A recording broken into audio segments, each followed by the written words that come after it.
নমস্কার, ঝটপট চলে এসো সবাই। আমি নিয়ে চলে এসেছি একটা নতুন রেসিপি। ক্যাপশনে রয়েছে, দেখেছো তো সেটা, গন্ধরাজ ইলিশ ভাপা। তা কি কি লাগছে সেটা দেখতে পাচ্ছ কি তোমরা?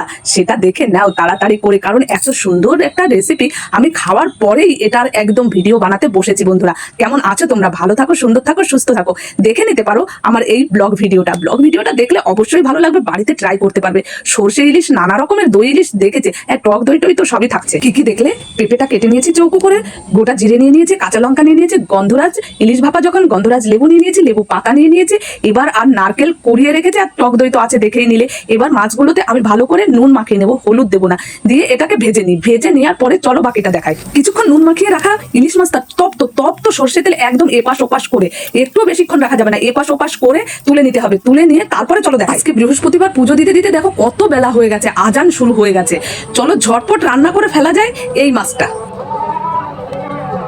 ঝটপট করে মাছটা ভেজে নিয়েছি, তারপরে নিয়ে নিয়েছি হচ্ছে নারকেল, যেটা কুড়িয়েছিলাম নারকেল কোড়াটা বেটে নিয়েছি, আর হচ্ছে গোটা জিরে আর কাঁচা লঙ্কা বেটে নিয়েছি, গোটা রেখে দিয়েছি। ব্যাস, এটা হয়ে গেছে। এবার যেটা করেছি সেটা হচ্ছে টক দইটা ফেটে নিয়েছি, ফেটে একটুখানি জল দিয়ে ফেটে নিয়েছি, আর লেবু, গন্ধরাজ লেবু যখন আছে, লেবু আছে, পাতা আছে, এগুলো একে একে সব কেমন করে দিতে হবে সেটা সবই দেখাবো তোমাদের। মশলা কিন্তু একদম কম।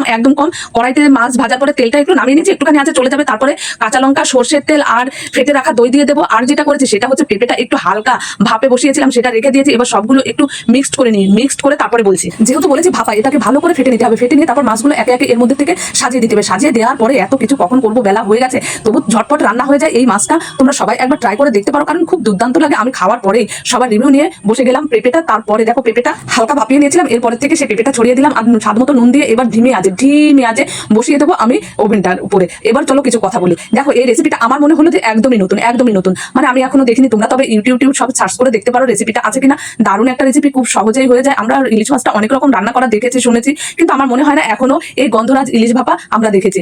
যদি তোমাদের আমার এই ভিডিওটা এতক্ষণ দেখার জন্য তো অসংখ্য ধন্যবাদ। আর যদি ভালো লাগে তাহলে অবশ্যই এই ভিডিওটা একটু লাইক, শেয়ার, কমেন্ট করে দিও তোমরা বন্ধুরা।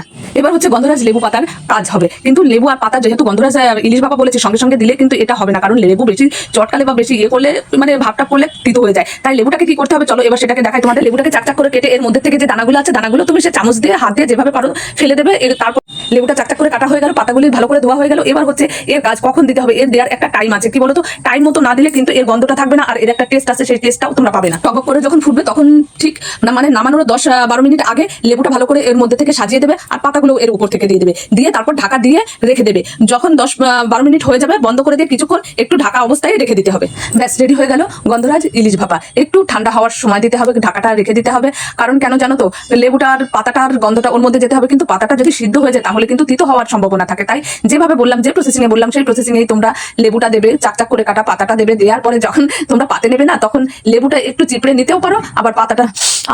কি গন্ধ, গন্ধের রাজা আর টেস্টের তরতাজা গন্ধরাজ ইলিশ ভাপা। পাতাগুলো দেখো ভাপে আমুড়ে গন্ধ ছড়িয়ে ওর মধ্যে বসে আছে। লেবুটাও দেখো হালকা, মানে থেকে রসও বের করতে পারবে, আবার সিদ্ধ ভাবটাও হয়েছে। এবার ডেকোরেশনের জন্য তোমরা যেভাবে পারো সাজাও। আমি দেখো কেমন হয়েছে আমারটা, সেটা বলতে একদম ভুলো না। এই যে হচ্ছে আমার গন্ধরাজ ইলিশ ভাপা। চলো, এটা ছিল বাচ্চা কাচ্চা সবাই খেতে পছন্দ করবে। অনেকে কিন্তু ইলিশের গন্ধ পছন্দ করে না, তাদের কিন্তু এই গন্ধরাজ ইলিশ ভাপাটা, সবার কিন্তু সবকিছু পছন্দ হয় না, খেতে পছন্দ করে, গন্ধটা পছন্দ হয় না। তাই আমার মেয়ের পছন্দ ছিল, তাই এটা করলাম।